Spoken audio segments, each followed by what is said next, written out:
is the story of three men who came to be known as the Rough Riders. Many years later, and half a continent away, that name was to win undying glory on the slopes of San Juan Hill.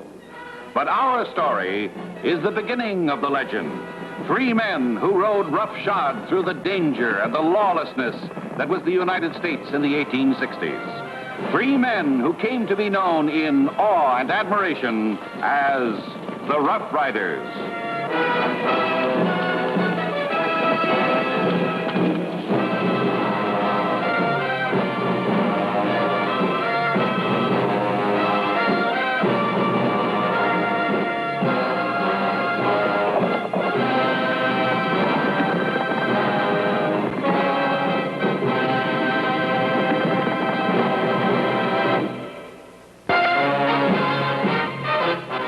In the year 1866, two Union Army veterans and a former Confederate officer rode the dangerous way west together. The war between the states had ended, and other forms of violence and viciousness were taking its place. Lawless bands roamed the border states, looting, plundering, spreading death and destruction. Most notorious of these was Sutton and his self-styled raiders. Men such as these three knew that survival depended entirely on their constant alertness and their trust in each other.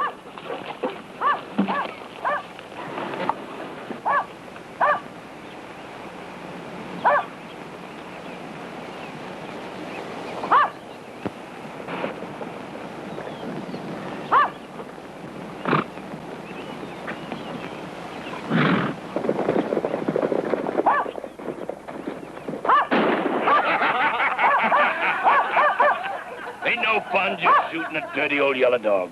Well, with the federal troops pulling out first thing tomorrow morning, maybe we'll have something better than the yellow dog to shoot at. Yeah, maybe. We can back and take Buckley and his farm. Buckley belongs to me, do you hear? I don't want anybody more than I want him, you understand? He's the last of the vigilantes.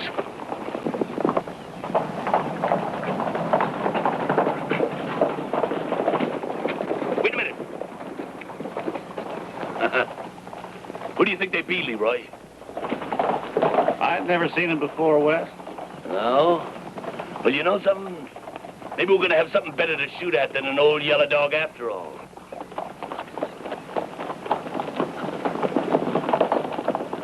Howdy. I don't think I never seen you before. Leroy, how come we never seen these boys before? We're just riding through. Well, now, that's a real good idea, just riding through. Yeah. Maybe we could help him along a little, Wes. Good idea. It's a mighty big-mouthed boy you got there, mister. Somebody ought to teach him some manners. Maybe you'd like to try. I'll do the talking, Kirby. Leroy, he said you ain't got no manners. How do you take care of boys like that, huh? Well, there's only one way I know works for sure, Wes. I wouldn't do that if I were you. I wouldn't do that if I were you, but you're not him. Drop your gun belt, sir. I wouldn't do that. You're outnumbered. All right, Sergeant? That's right, sir.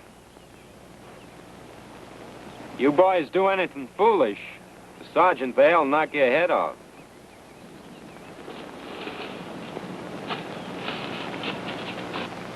Still want our guns? That's enough. Let them go. All right, Captain. Whatever you say. But I still don't like being so easy. If the gun was in the other hand, I wouldn't either. Maybe we'll meet again.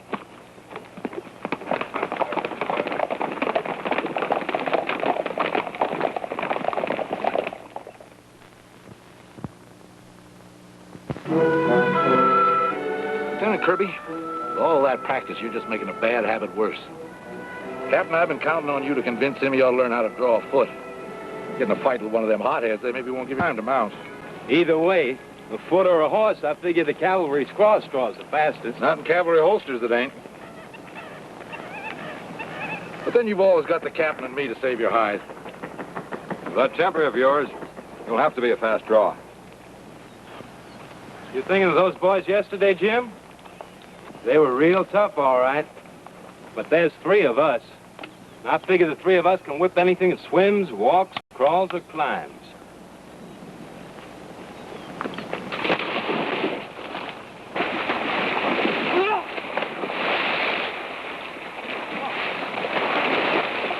All right, you me, go and kill me. All right, bring him out.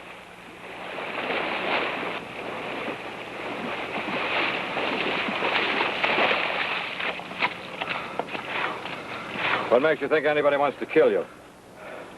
I know what to expect from Sutton's raiders. You already killed 2 of my buddies.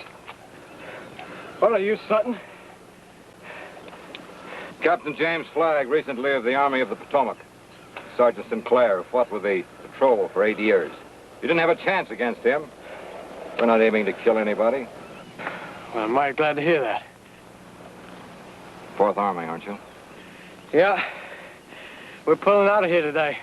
What are you doing pussyfooting around our camp by yourself? Well, I was trying to get back to my unit. Where's your horse? He's back there. I dismounted when I spotted you. Figured I couldn't outride Sutton's men, so I was just going to wait until he pulled out. Who is this Sutton? That's Sutton's raiders. Bunch of murderers, cutthroats, deserters from both armies. Well, how long you been in this part of the country, Captain? You never heard of Sutton? We're just riding through on our way out west. Well, don't stop. I can tell you it's just like God turned his back on this part of the country. And now with us heading east, well, there won't be anybody between Sutton's murders and the law-abiding people around here. Well, I'll say good day, Captain. Good luck.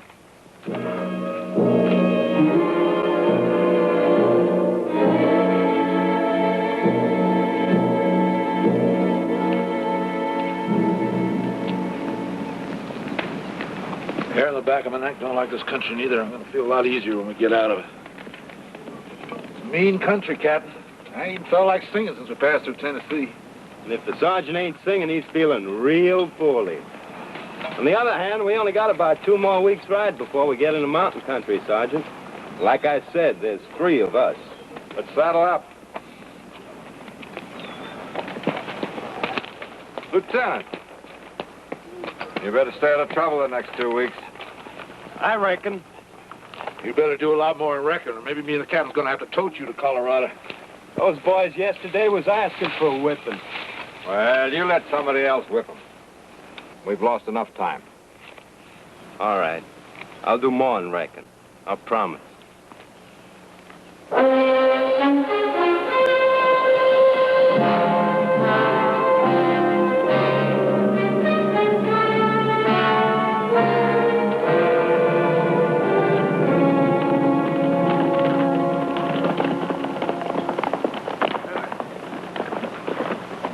You and the boys take care of the barn and livestock.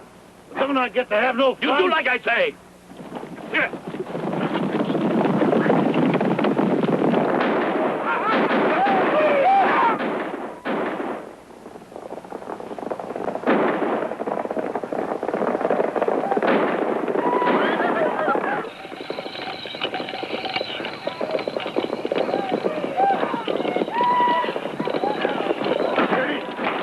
Get to the house.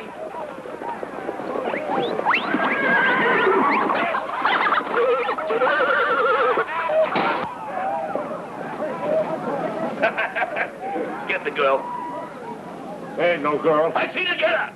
Hurry it up.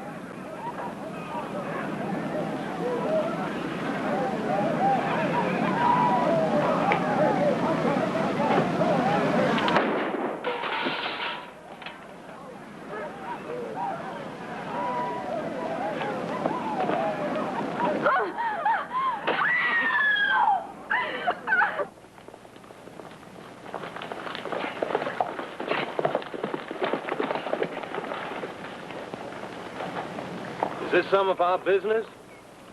Yeah.